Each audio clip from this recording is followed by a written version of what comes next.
Okay, so we have learned how to use for loop, right? So now let's look at this code. So in this code, let's look at this. So we have basically, we have a variable I, right? And then we have basically for loop. Here we have this for loop, right? And then we have, after for loop, we have this cout just for displaying new line, right? So now let's look at this for loop where I is initialized with 1, and we are comparing this I with less than or equal to 1, and I is updated by 1, right? So here for this loop, when it is initialized with 1, right? I is initialized with 1, so 1 less than equal to 1, which is true, right? So then it will basically display this star, and then it will basically come here, and I will be updated by 1, so I will become 2.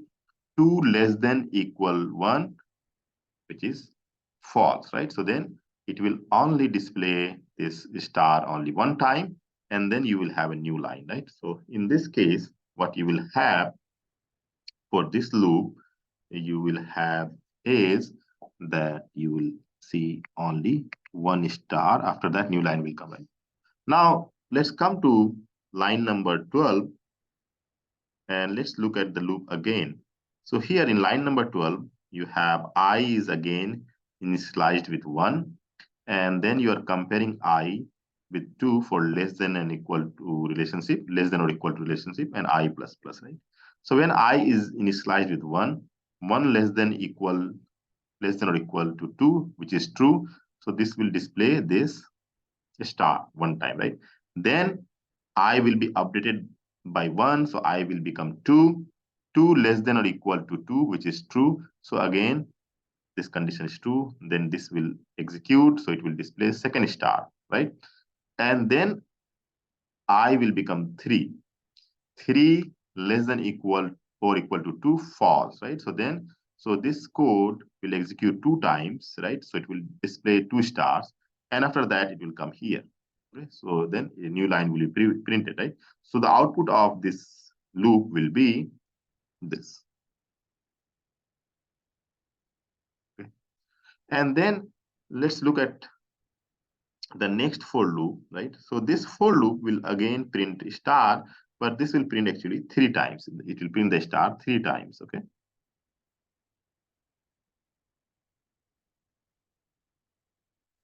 And then let's come to the next loop. So this loop will basically print the star 4 times, and then this for loop will print the star 5 times, right? So your output for this program will be something like this.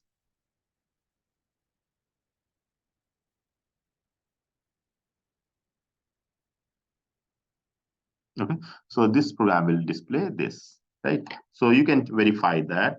Okay, so if we run this program,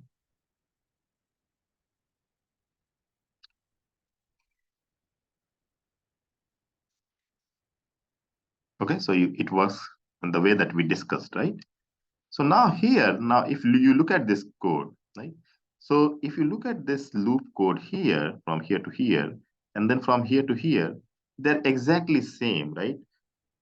The only difference is the condition expression, right? So here you're comparing I less than equal to 1. Here you are comparing I with less than equal to 2. So actually all these 5 loops that you are seeing, right? So all this code, they are repeated here, right? So here they are same, same, right? So why do we need to write basically repeated code, right? So can we basically take the help of nested for loop, right? So here, how we can take the help of nested for loop. So you see that here we are comparing I with less than or equal, for less than or equal to 1. Here we are comparing I with 2 for less than or equal to. Here we are comparing I for less than or equal to, right? So now here we can basically use another basic loop variable, which can change these basically from 1 to 2, 2 to 3, 3 to 4, 4 to 5, right? So can we do that? Yes, we can certainly do that. So there basically comes the use of nested for loop, right? So let's do that. Let's do this program using nested for loop, right? So let me add the initial file.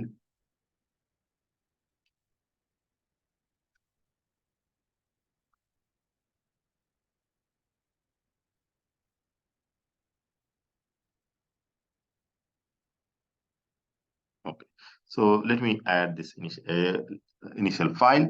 And now let's say, how do I write that? Okay. So here, what I will do basically, I will use one loop, for loop, which will be used to change the value in the condition expression. Right? So in the condition expression, we have I less than equal to 1, I less than equal to 2, I less than equal to 3. So I will use a variable which can basically change those basically numbers for comparison, right? So here, what I will do, I will declare int I and j, right? And I will write this for I equal to 1, I less than, let's say, 5. Okay. So I will go up to 5 lines. Okay. So this 5 we have here I plus this. Okay. And then here now you will see the same code that we were writing repeatedly, right? So here what we will do basically, we will do j is equal to 1 and j here less than equal to I and j plus plus, right? And here we will write C out star, and then we have C out and L, right? So here, if you recall that this code is similar to what we were writing repeatedly, right? So here we have this code now one time, and then here, there we were writing like 1, 2, 3, 4, 5, right? So here, this 1, 2, 3, 4, 5 that is maintained by this, that is controlled by this variable I, right? So how this loop, nested loop will execute, right? So this nested loop will execute in the following way, right? So here, first time, I will be initialized with 1, okay?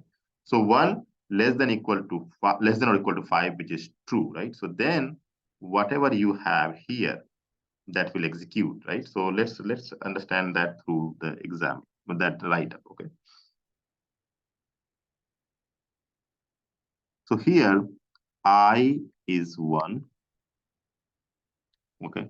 So when I is 1, so 1 less than equal to 5, this is for outer loop, right? Outer loop, right? 1 less than equal to 5, which is true, right? So it is true. Then if it is true, then you will come here, if it is true, right? Then here, your j is initialized with basically 1. J is 1, right? And then 1 less than or equal to 1, which is true, right? So j is 1 and I is 1, 1 less than equal to 1, which is true, right? So then if it is true, then this C out will execute, right? So it will display star, right? And then your j will be incremented by 1. So j will now become from 1 to 2. So it will become 2. Okay. So j is 2, 2 less than equal to 1, false, right? Okay. So it is false. So then this line will execute. So it will bring a new line. New line. So your code cursor will come here now, right? And then your code will jump here. So now your I will become what? Become 2. Then 2 less than equal to 5. True, right? Okay, so if it is true, so then your code will again come here. Okay, so now here j is initialized with 1. Okay, so j is 1. Okay, and then you're comparing j with less than or equal to I, which is 2 now. So you have 1 equal to, which is true, right? So if it is true, then this C out statement will execute. So it will display in star.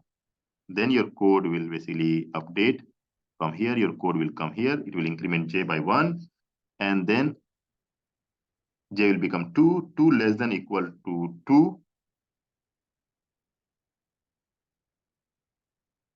True, right? Then if it is true, then C out will execute. So it will basically display the star. And then your code will again come update j. So now j will become 3. So j will become 3.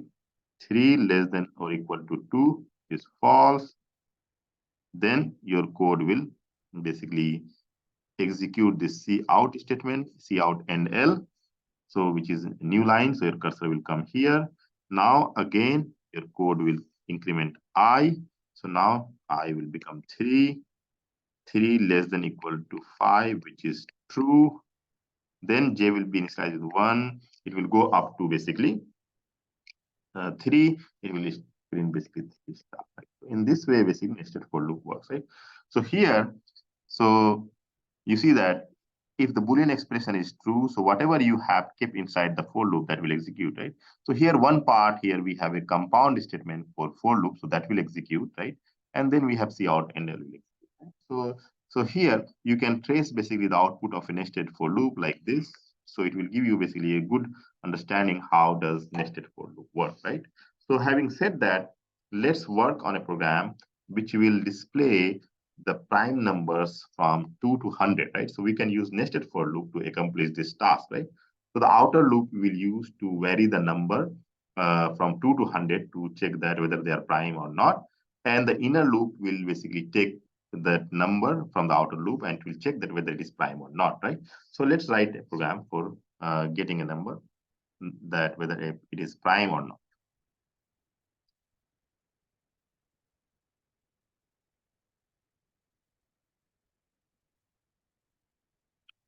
So before we do that, let's run this program.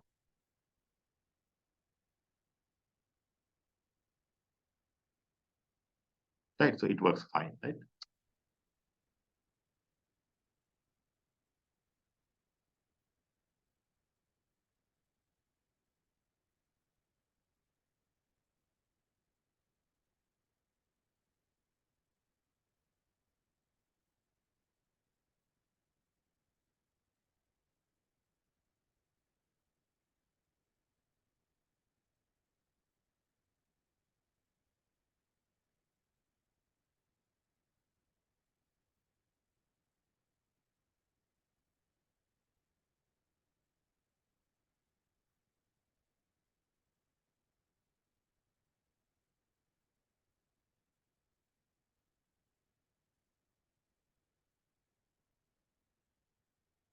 Okay, so let's modify this program.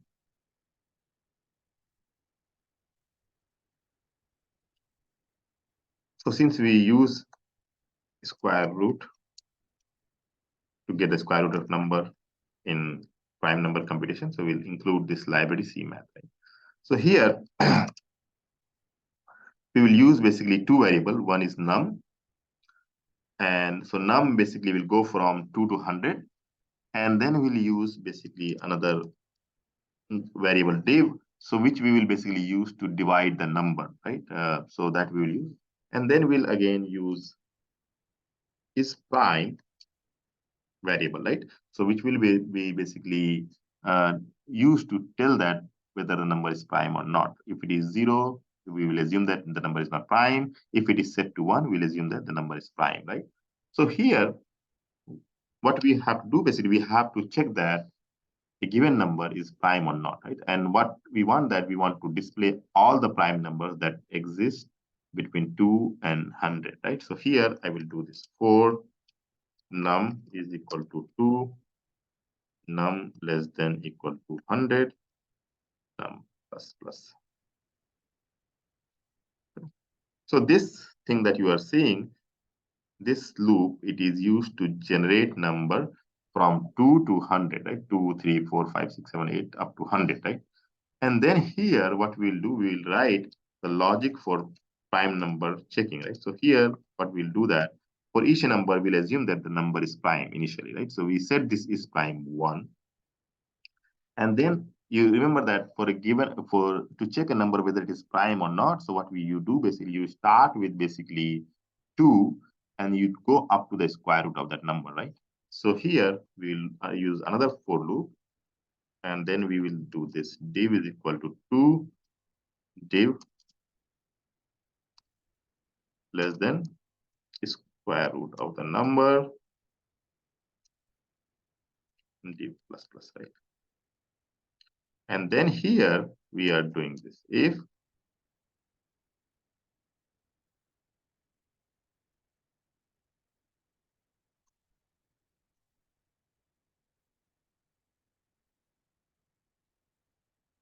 if num percent div give you basically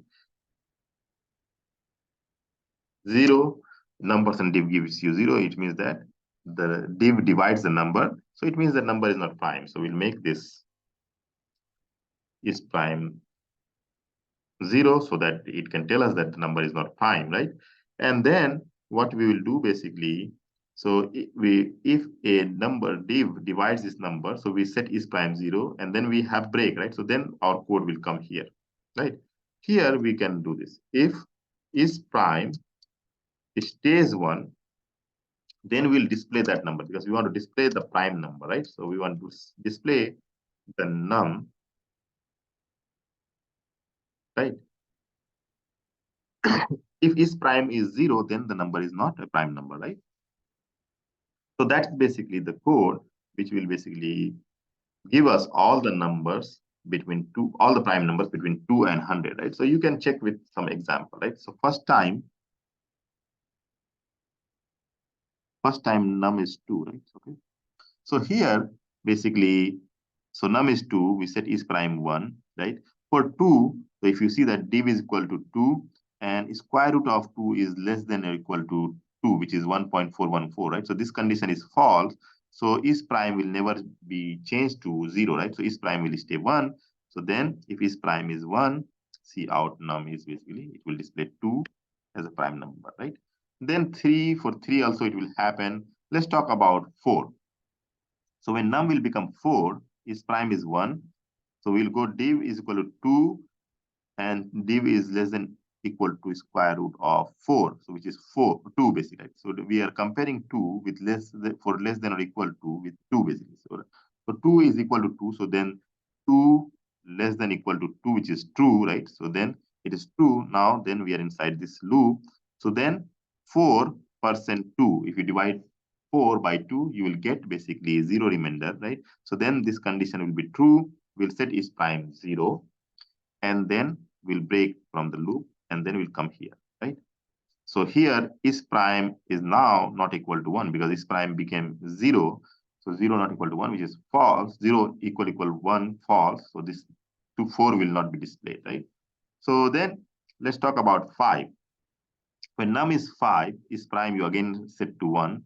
So div is equal to 2, right?